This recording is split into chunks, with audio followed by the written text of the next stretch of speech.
Thank you, Chairman. Mr. Wells, let me walk through a little bit of a timeline. I've got a broader question. It was December the 8th of last year that FireEye notifies everyone, hey, there's a problem. We've detected what we consider a foreign actor that's somewhere that is ingrained in our system.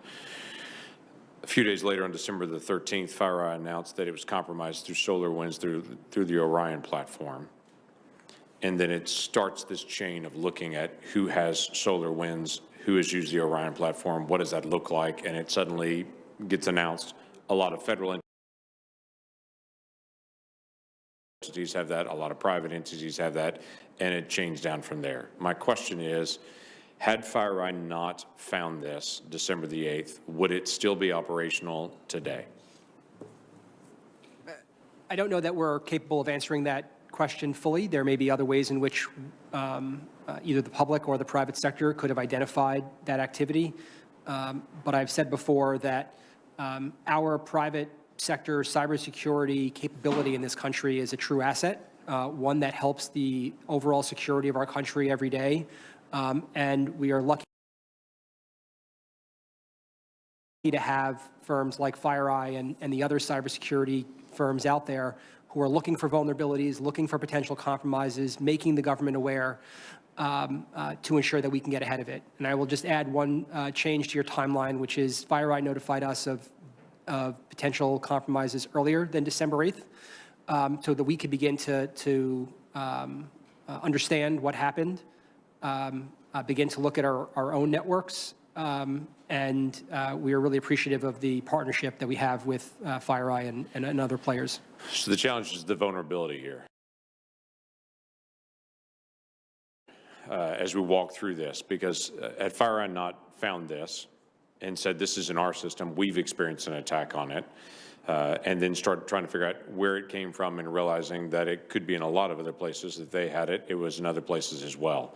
The challenge that we have is how do we actually get onto this earlier and what systems do we have in place? I understand zero-day attacks and that there are some things that are entirely novel. I get that as this was through the process. But when I go through your testimony earlier and what your written testimony is, there's a lot of detail about the response, and it seems to be very detailed. That CISA's work in response to this campaign has 4 lines of effort: scoping, sharing the information, detection techniques, short-term remediation, long-term strategic recovery. You're very focused on what happens after the fact. My question is, are we that focused on before, on detection? Walk me through the process that CISA has in place in working with contractors and with government entities to be able to help determine things in advance. I know they're there. Walk me through those. Sure. So I think that there are approaches that we're taking now, and then there are additional ways in which we want to improve our ability to detect compromises earlier.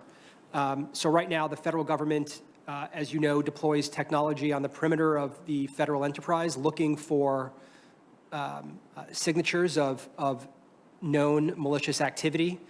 When we get those, we then work with the agency where that incident is being targeted to look inside of their systems. What are they seeing? Because they have deeper insight in terms of what's happening on their individual networks.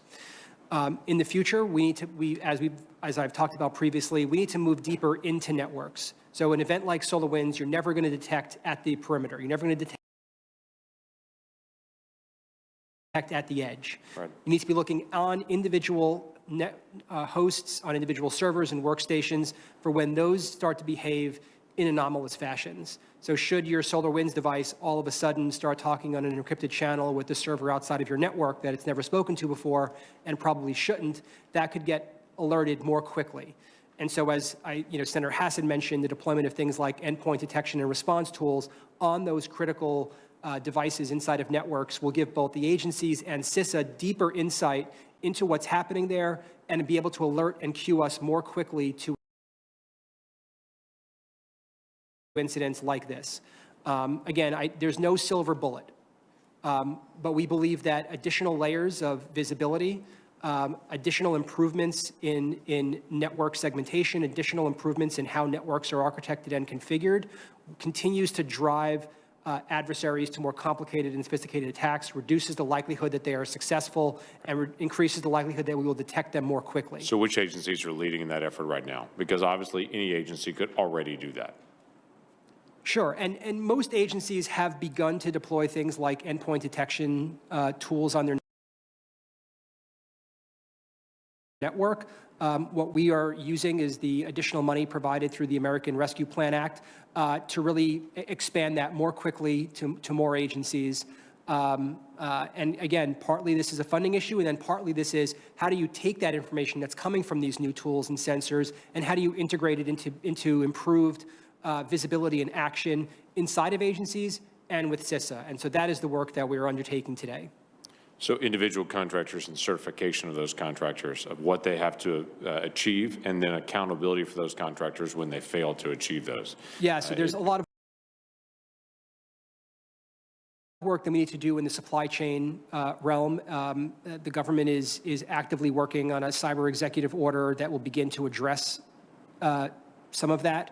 But we know that the improvements in the supply chain, particularly for federal agency software, is critical, and we think it'll have tangible benefits for the private sector as companies who sell to the federal government make systemic improvements that will benefit everyone. Right. 6 years ago, we were in a conversation in a hearing just like this, where many federal agencies were using virus protection programs that it was discovered that all of their data is routing through Russia. And this room was a little stunned by the whole process to be realized that we didn't verify that no one was really checking those outside contractors, and that many agencies were using materials like that. So I guess my question is, now 6 years ago, as we continue to make progress on this, and it has been chipping away for several years, at what point do we get to the balance that we know we're verifying what federal computers are actually using, and the providers that are actually doing that, what they're doing with that data, and then also not making this so incredibly difficult that we only have 1 or 2 primes that are out there, and expose ourselves to having very few resources that are out there and very little innovation. You've got to strike a difficult balance where we actually are doing oversight but not driving people out of the market.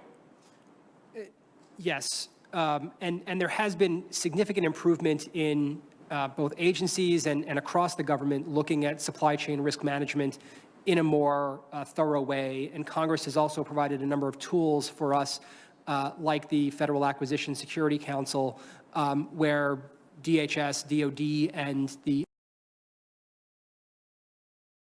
OD&I, who are looking at and assessing the potential risk posed by vendors for the federal government, either on the civilian side, the intelligence side, or the defense side, can make decisions and promulgate guidance for the rest of the agencies to remove high-risk software or hardware from their networks. That work is actually just getting started now, but provides us a real mechanism and a framework to actually rid our networks of anything that we think is high risk. CISA has obviously taken action in the past, for example, removing Kaspersky software across the civilian executive branch when we believe that the risk posed by using that software was too high. So we'll take action in the interim, but we now have a more dedicated process to examine the exact issue that you're raising and systematically address it across the entire U.S. government. Okay, thank you. Thank you, Senator Lankford.